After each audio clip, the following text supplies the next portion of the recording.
तर अंकलिपी म्हणतो. अंकलिपी, मुळाक्षरे. मुळाक्षरे म्हणजेच मराठीतली अ, आ, इ, ई ते क्ष, ज्ञ पर्यंत. मग या वर्णमालेत आपल्याला काय पाहायचंय? परीक्षेवर आधारित कोणते प्रश्न येतात? हे आपण पाहणार आहोत. मराठी वर्णमालेत आपल्याला 48 वर्णांचा समावेश होतो.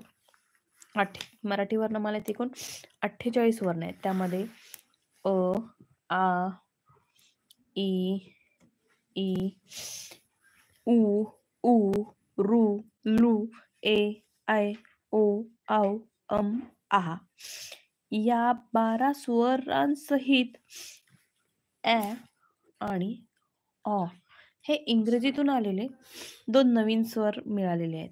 त्यामुळे 14 स्वर झालेले आहेत. तर 2 स्वरादी आहेत. इंग्रजीमधून आलेले हे 2 स्वर आणि त्याशिवाय आणि आहा हे 2 स्वरादी आहेत. त्याशिवाय मग बाकीचे 34 व्यंजने आहेत. असे एकूण आपल्याकडे 50 वर्ण आहेत.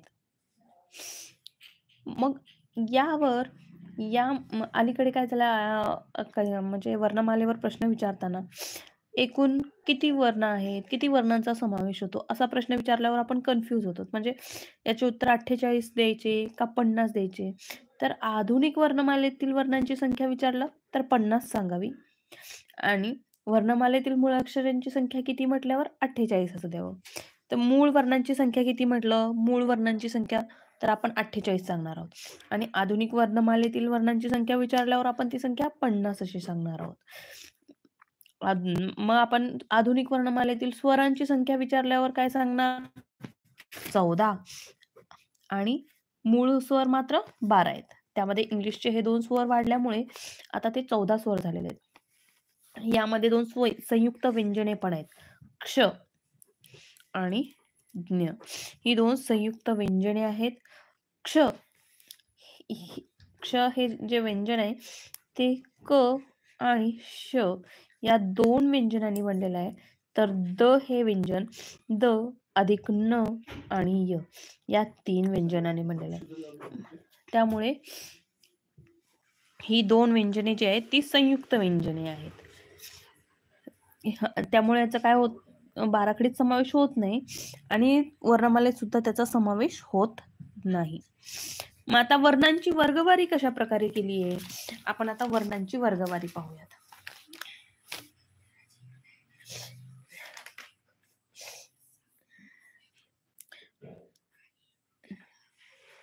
वर्णाचे प्रकार एक आहे स्वर, त्यानंतर स्वरादी आणि तिसरा आहे व्यंजने. व्यंजने यालाच आपण स्वरांत किंवा परवर्ण असं पण म्हणतो. मग स्वर किती आहेत? 14. त्यानंतर स्वरादी 2 आणि व्यंजने म्हणजेच परवर्ण किंवा आपण स्वरांत जे म्हणतो ते किती आहेत? तर 34 आहेत. यामध्ये स्वराचे पण काही प्रकार पडलेले आहेत पहा. स्वराचे प्रकार काय आहेत? ऱ्हस्व, दीर्घ आणि संयुक्त. आता तुम्ही बोलताना पहा, आपण जेव्हा स्वर वाचत असतो, अ आई मधले स्वर जेव्हा आपण वाचतो, अ, आ, ई, ई, उ, ऊ, ए, ऐ, ओ, औ, आहा. आहा हे 2 स्वरादी आहेत. आणि आहा हे 2 स्वरादी आहेत. म्हणजे काय? अनुस्वार आणि आहा म्हणजे काय? विसर्ग म्हणतो. ते त्याला सोडून जे आहेत ऱ्हस्व. आता ऱ्हस्व म्हणजे काय? ज्या स्वराचा उच्चार करण्यासाठी कमी कालावधी लागतो त्याला ऱ्हस्व स्वर म्हणतात. मग ऱ्हस्व स्वर मध्ये कोणते? अ, ई, उ, रू आणि ऋ. हे काय आहेत? हे 5 ऱ्हस्व स्वर आहेत. मग दीर्घ स्वर म्हणजे काय? तर दीर्घ स्वर म्हणजे काय? तर ज्या स्वराचा उच्चार करण्यासाठी ऱ्हस्व स्वराच्या तुलनेने आपल्याला जास्त वेळ लागतो त्याला दीर्घ स्वर म्हणायचे. जसं की म्हणायला थोडा वेळ लागत असेल तर त्या मानाने आ चा उच्चार थोडा दीर्घ होतो. ई पेक्षा ई चा उच्चार दीर्घ होतो. ऊ पेक्षा ऊ चा उच्चार दीर्घ होतो. म्हणून हे काय आहेत? हे 3 दीर्घ स्वर आहेत. आता संयुक्त स्वर स्वर म्हणजे काय? तर जसं की आपण संयुक्त व्यंजने पाहिलीत. जी व्यंजने एकापेक्षा जास्त व्यंजनाच्या एकत्रीकरणातून बनलेली असतात, त्यामुळे तिला संयुक्त व्यंजने म्हणतो. त्याचप्रमाणे असे स्वर ज्यामध्ये एकापेक्षा जास्त स्वर एकत्र आलेले आहेत. जसं की पहा, आता मी तुम्हाला फक्त ते स्वर कोणते आहेत हे सांगते. ए, ऐ, ओ आणि औ. ही 4 जे स्वर आहेत ते काय आहेत? संयुक्त स्वर आहेत. मग हे स्वर कशाने बनलेले आहेत? तर पहा, ए हा जो स्वर आहे त्यामध्ये अ पण आहे, ई किंवा दीर्घ ई. यामुळे हा ए झालेला आहे. त्याचप्रमाणे ऐ या स्वरामध्ये आ प्लस ई किंवा दीर्घ ई या दोघांच्या एकत्रीकरणातून हा ऐ तयार झालेला आहे. ओ बघायचा असेल तर अ मध्ये उ किंवा दीर्घ ऊ मिळवल्यावर ओ असा उच्चार होतो. म्हणजे ओ हा संयुक्त स्वर तयार झाला. त्याचनुसार आ मध्ये उ आणि दीर्घ ऊ. म्हणजे ज्या स्वरामध्ये एकापेक्षा अनेक स्वर आहेत, त्यामुळे त्यांना आपण संयुक्त स्वर म्हणतो. तुम्हाला यावर आधारित प्रश्न सुद्धा पडू शकतो, की पुढीलपैकी चुकीची जोडी ओळखा. म्हणजे ए कशापासून तयार झाला, ऐ कशापासून? यापैकी एक बरोबर देऊन किंवा 2 प्रश्नांची उत्तरं बरोबर देऊन पर्यायामध्ये आपल्याला 2 उत्तरं चुकीची देऊ शकतात. म्हणजे तुम्हाला इथं काय शोधावं लागेल, की चुकीची जोडी शोधा.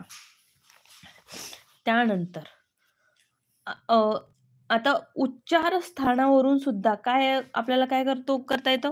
उच्चार स्थानानुसार सुद्धा आपल्याला काही प्रकार पडलेले आहेत. त्यानंतर व्यंजने जी राहिलीत, व्यंजनामध्ये पण आपल्याला प्रकार पाहायला मिळतील. व्यंजनामध्ये आहेत पहिल्यांदा स्पर्श व्यंजने. स्पर्श व्यंजने. स्पर्श व्यंजने म्हणजे काय? तर ज्या व्यंजनांचा उच्चार करताना त्याचा स्पर्श आपल्या आपण बोलताना मुखावाटे बोलतो. तर त्यावेळेस तो स्वर जेव्हा आपल्या मुखातून निघतो, तो कुठेतरी स्पर्श होतो. आपल्या ओठांना स्पर्श होत असेल, जिभेचा टाळूला स्पर्श होत असेल, तर त्या स्पर्शानुसार त्यांची नावे ठेवण्यात आली म्हणून त्यांना स्पर्श व्यंजने म्हणतात. तर आपल्या वर्णमालेत अशी 25 स्पर्श व्यंजने आहेत. किती आहेत? 25 स्पर्श व्यंजने आहेत. त्यामध्ये काही गट पडलेले आहेत पहा. म्हणजे आता हे गट सांगते मी तुम्हाला स्पर्श व्यंजनाचे. क, च, ट, त आणि प. ही 5 गट आहेत. हे यासाठी मी सांगते की या स्पर्श व्यंजनामध्ये पण प्रकार पडलेले आहेत. यामध्ये आहे कठोर, मृदू आणि अनुनासिक. अनुनासिक म्हणजे सांगते तुम्हाला, अनुनासिक म्हणजे ज्या वर्णाचा उच्चार करताना आपल्याला नाकातून आवाज आल्यासारखं वाटतो की नाही, त्याला अनुनासिक असं म्हणतात. कठोर व्यंजन आणि त्याचा उच्चार केल्यावर आपल्याला असा कठोर उच्चार निघाल्यासारखा वाटतो म्हणून त्याला कठोर व्यंजन म्हणतात. आणि मृदू म्हणजे त्याचा उच्चार थोडासा मऊ असा येतो, त्याला मृदू स्वर असं म्हणतात. मग आता तुम्हाला बघा, कठोर आणि मृदू कोणते आहेत बघूयात. क वर्ग मध्ये पहिले 2 वर्ण क, ख, च मध्ये च, छ हे लक्षात ठेवण्यासाठी. ट मध्ये ट, ठ, त मध्ये त, थ आणि प मध्ये प आणि फ. हे काय आहेत? तर हे कठोर व्यंजने आहेत. त्यानंतर याच मध्ये काय आहे पुढे मृदू व्यंजने सुद्धा आहेत.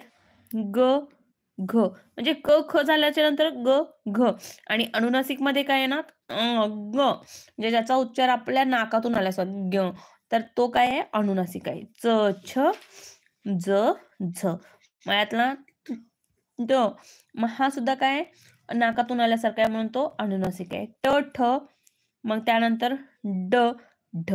हे पहा सगळ्यांचे पाय हे अर्धवट मोडलेले आहेत. व्यंजने असल्यामुळं एक लक्षात ठेवायचे, याचे पाय अर्धवट मोडलेले असणार का? कारण व्यंजने कधीही स्वतः संपूर्ण नसतात. जेव्हा ते स्वराशी जोडले जातात तेव्हाच ते संपूर्ण बनतात. म्हणून त्याचा पाय हा कधी लंगडा असतो. त्यानंतर त, थ, द, ध. प, फ, ब, भ. त्यानंतर पहा ट ठ ड ढ न, त थ द ध न, प फ ब भ म. म्हणजे याचा उच्चार आपल्या नाकातून झाल्यासारखा वाटतो, म्हणून हे काय आहेत? हे अनुनासिक आहेत. त्यानंतर आपल्याला काय पाहायचंय? अनुनासिक झाल्याच्या नंतर दुसरं आहे अर्धस्वर. अर्धस्वर याला अंत्यस्थ सुद्धा म्हणतात.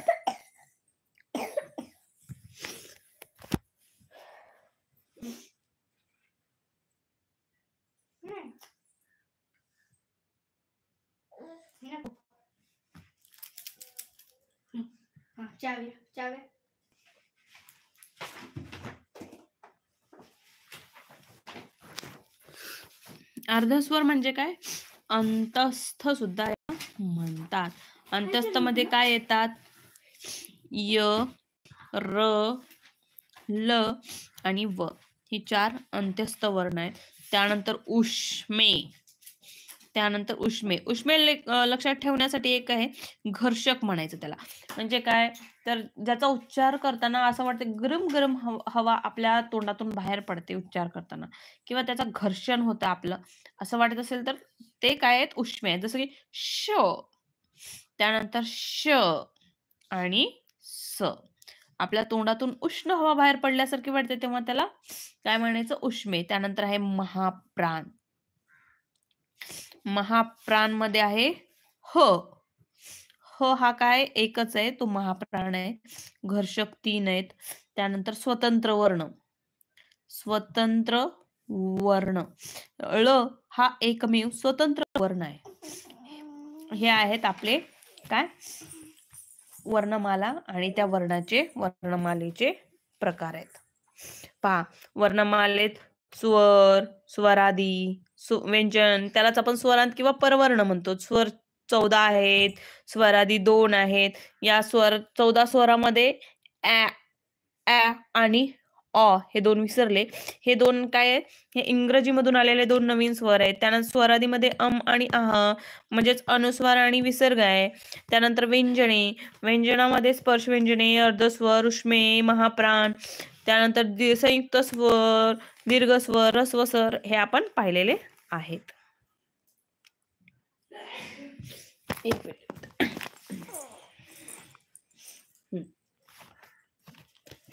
तर आता आपण स्वरांमध्ये एक सजातीय स्वर, विजातीय स्वर किंवा उच्चार स्थानावरून ह्रस्व, दीर्घ, मात्रा हे आपण पाहणार आहोत.